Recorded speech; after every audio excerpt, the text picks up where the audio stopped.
gente do bem, estamos chegando com o Vida Sustentável. Como pensar em uma cidade sustentável sem pôr fim aos lixões? Um retrato da degradação ambiental e da dignidade de famílias que buscam sobrevivência nesses locais. Não deveriam nem mais existir. No Piauí, de forma conjunta, instituições como o Ministério Público, o Tribunal de Contas do Estado, o Tribunal Regional do Trabalho e a Secretaria Estadual do Meio Ambiente têm ajudado e cobrado dos municípios a destinação correta dos resíduos. A solução encontrada foi a construção de aterros sanitários compartilhados para baratear os custos aos municípios. Funciona assim: o aterro é instalado em um município, como Água Branca, por exemplo, que foi o primeiro a encerrar o lixão, e muitos outros na região levam os resíduos até uma área conhecida como transbordo. De lá, todo o material é coletado por uma empresa e levado até o aterro sanitário. A expectativa é acelerar o processo em 2025. Vamos entender melhor na entrevista que eu fiz com a coordenadora do CAOMA, o Centro de Apoio Operacional de Defesa do Meio Ambiente do Ministério Público do Piauí, a promotora de Justiça, Áurea Madruga. O Ministério Público, junto com o Tribunal de Contas e Secretaria Estadual do Meio Ambiente, começaram toda uma articulação com esse grande desafio de encerrar completamente os lixões aqui no estado do Piauí ainda em 2021, doutora Áurea Madruga.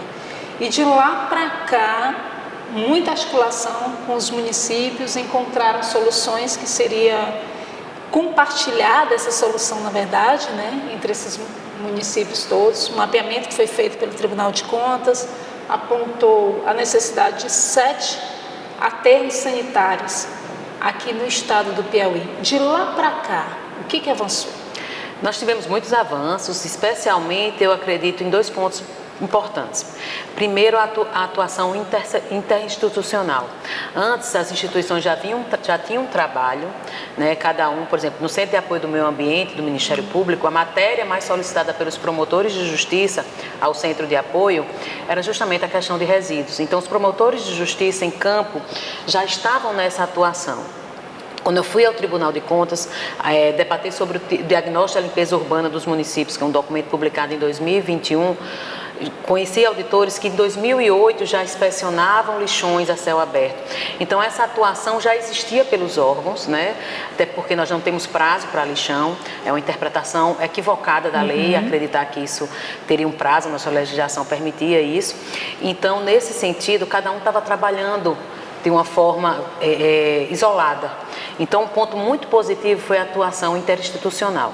Hoje, nesse trabalho, para o encerramento dos lixões, para também trazer a dignidade aos catadores, porque nós sequer tínhamos essa noção quando iniciamos o projeto Zero Lixões por um Piauí Mais Limpo, numa única região ainda, que era ali por volta dos municípios de Água Branca, que era, até então nós só tínhamos um aterro com licença ambiental para receber resíduos e não recebia nenhum resíduo urbano, trabalhava com resíduo industrial, embora tivesse a licença estadual para receber os resíduos urbanos. Nenhum município ali atuava dessa forma e nessa região, cerca de 18 municípios, 14, 15, nós tínhamos 60 catadores, porque o primeiro ofício que o promotor encaminhava ao prefeito era perguntando seus catadores.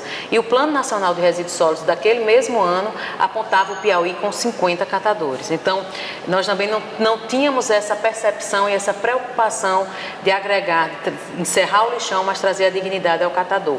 Então, hoje, nós já sabemos que temos mais de 1.000 catadores, né? Já sabemos os números, quando vamos nos reunir com os prefeitos, já temos essas informações obtidas, então já buscamos desde o início da negociação, da conversa, do diálogo, trazer o catador para junto. Então, existe hoje esse ponto positivo dessa atuação interinstitucional que envolve o Ministério Público, o Tribunal de Contas, o Ministério Público do Trabalho, a Secretaria de Meio Ambiente e outros órgãos que já tratamos a respeito.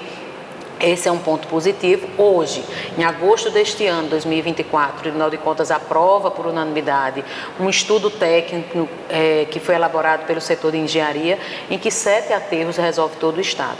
Então, naquele início, nós só tínhamos um aterro com licença ambiental e não recebia resíduo nenhum. Hoje nós temos 3 aterros no estado, todos recebendo resíduos de municípios, né?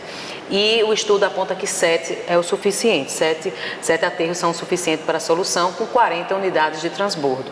Então, há um estudo técnico feito por um órgão de capacidade para isso, tipo uma consultoria apontando como solucionar, apontando qual o melhor local, qual o melhor município a ter um aterro e onde estariam as unidades de transbordo para também aumentar o raio de atendimento e isso resolver todo o estado. Então a gente já tem essa atuação e só foi possível justamente, são os frutos dessa atuação interinstitucional. Então nesse sentido, esse caminhar e esse mostrando que é possível sim a solução definitiva e também o fato de também proteger o catador, que se nós, desde o início, nós não estávamos numa situação tão pior devido a essa camada social que está se sujeitando, né, a situações de se expondo vulnerável na questão da saúde, na questão financeira, né, ali não recebe o resíduo da forma correta, o valor pelo correto, então eles precisam estar organizados em cooperativas, precisam estar emitindo nota fiscal e assim ter seu trabalho digno como todos nós merecemos. Coleta seletiva, a gente sabe que primeiro traz essa economia para o próprio município, a gente traz também economia na área de saúde, porque se evita uma série de doenças, gera emprego e renda para os catadores, para recicladores também, fomenta a própria economia desses municípios também, doutora Áurea. Nós temos, portanto, agora 3 aterros sanitários, com quantos municípios já funcionando, já destinando corretamente? São cerca de 30 municípios já destinando corretamente, são os primeiros 30 municípios a encerrar seus lixões no estado do Piauí, na toda a história do Piauí, são esses os primeiros. Com há já um sendo construído na região de Picos, confirmando o estudo do Tribunal de Contas, que já apontou que Picos seria um local apropriado, que já tem 2 licenças, né, tanto a licença prévia como a licença de instalação, faltando tão só a licença de operação. Então, até o início do primeiro semestre do próximo ano, certamente nós visitamos a obra junto com o Tribunal de Contas, junto com o Ministério Público do Trabalho na semana passada. E acreditamos que isso em breve nós teremos essa situação resolvida. Então, nesse sentido, passará já no início do próximo ano a 4 aterros, né? Então, dos 7, 4 já atendendo a região do estado do Piauí como um todo. Já há previsão para outros?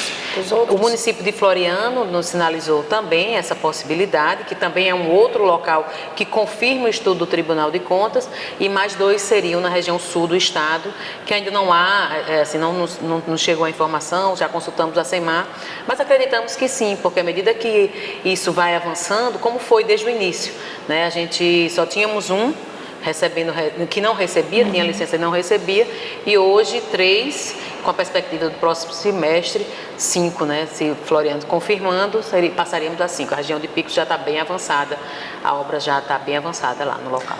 O trabalho que vocês têm executado é no sentido de onde for surgindo um aterro sanitário, que todos os municípios naquele entorno possam fazer adesão. Nessas regiões onde esse trabalho já foi consolidado, a gente tem cidades que não aderiram? E qual que é a situação nesse momento? Infelizmente, sim, né?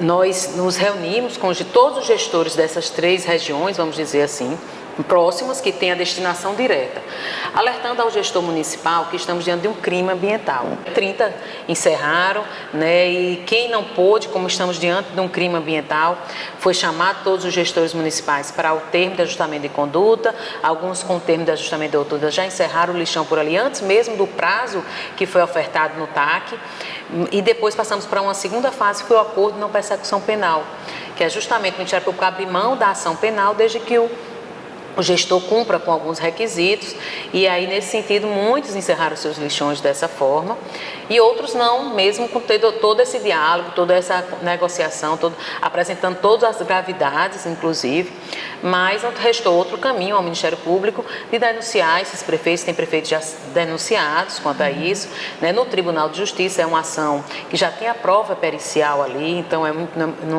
já está bem configurado, e ainda a condenação ação já é numa corte. Então, isso também tem uma implicação, né, na elegibilidade. Para todos que conversamos, todos querem um lixão encerrado. Não preciso te convencer de que isso é danoso ao meio ambiente. É melhor para todo mundo. Então, assim, eu tive gestor municipal que disse assim, olha, eu iniciei minha gestão e eu mudei o local, não tinha ainda o projeto Zero Lixões, ele disse, eu mudei o lixão da cidade que estava em um terreno próximo à área, a uma comunidade, e depois que eu mudei para um mais distante, e aí a gente só tivemos reunião quando o lixão já estava nessa área. Aquela comunidade passou, não teve mais problema no posto médico, as pessoas não adoeciam. É uma ligação direta à existência de um lixão e o dano à saúde humana. Então, assim, todos nós queremos o fim desse mal à saúde, ao mal ao meio ambiente e trazer dignidade a esse catador que está aí sem ter nenhum amparo. Então, precisamos disso. Eu falei outro ponto que é muito importante, a gente até havia falado isso no início, em relação aos catadores. Que hoje já existem mais de 1.000, mas muitos deles ainda vivem numa situação muito degradante.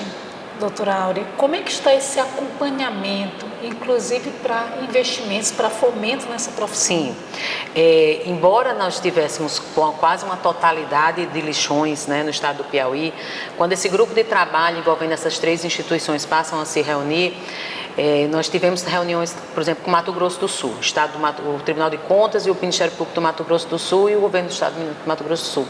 Foi nos passado uma minuta do decreto da logística reversa. Estudamos a respeito daquele documento, foi encaminhado ao Governo do Estado através do grupo e foi aprovado. Então, Piauí, embora quase uma totalidade de lixões à época, foi o primeiro estado do Nordeste a ter o decreto da logística reversa. E o que quer dizer isso? O que é que isso quer nos dizer? As empresas, elas precisam tirar do mercado brasileiro o que elas colocam de embalagem no ano anterior. Então, eles precisam comprovar. Em torno de 22%, isso. Né? E elas precisam comprovar. E como é que elas comprovam? Através de nota fiscal, junto aos catadores. Então, é um fomento muito importante. E, além do mais, de acordo com o decreto, em cumprimento, o governo do estado tem que apontar quanto de tonelada foi tirada no ano anterior. E nós não tínhamos sequer esse controle. Então, o primeiro ano que isso foi o ano passado. A SEMAR vai ter que apresentar agora novamente, mas 8.000 toneladas foram retiradas. Dessas 8.000 toneladas, o primeiro lugar está Teresina. Claro, já tem cooperativas aqui. O segundo é o município de Manoel Emídio, porque lá tem uma cooperativa que emite nota fiscal. Ou seja, não aparece Parnaíba, não aparece como né? funciona. E precisa desse instrumento. Esse grupo de trabalho já visitou, composto pelo Tribunal de Contas, pelo Ministério Público do Trabalho e o Ministério Público do Piauí, já visitou as 10 maiores, esse grupo já visitou 10 maiores municípios, porque onde há de população, quanto mais população, maior geração de resíduos, e fomos conversar com os catadores, ouvindo suas demandas, porque eles precisam saber do que está acontecendo e nós precisamos saber quais são as necessidades. É óbvio que a olho nu a gente sabe que tem tantas, mas é no diálogo, na conversa. Então, nós vamos apresentar, nesse final de ano, já todo um diagnóstico de todos esses municípios e quais são as necessidades que precisam ser supridas junto aos municípios para isso. Sem a educação ambiental, não há como avançar na coleta seletiva, no cuidado do meio ambiente, na tutela, né, de todo esse complexo que é o encerramento de um lixão. O encerramento dos lixões é necessário e urgente. Evitar a contaminação ambiental, problemas de saúde, como vimos a promotora relatar no depoimento de um dos gestores, e ainda gera emprego e renda dignos. Nós vamos acompanhar e voltar com esse assunto em outras edições aqui do Vida Sustentável. Vamos detalhar mais sobre o papel imprescindível dos catadores de resíduos e da coleta seletiva, além da logística reversa e do ICMS ecológico, instrumentos importantes para a destinação correta dos resíduos e do fim dos lixões. E se você também já faz algo pela sustentabilidade do nosso planeta, quer aprender, tirar dúvidas ou conhece alguém com iniciativas que preservam o meio ambiente, entre em contato comigo pelo Instagram. O perfil é o Gorete Santos Flores. Eu te espero no nosso próximo encontro. Até lá!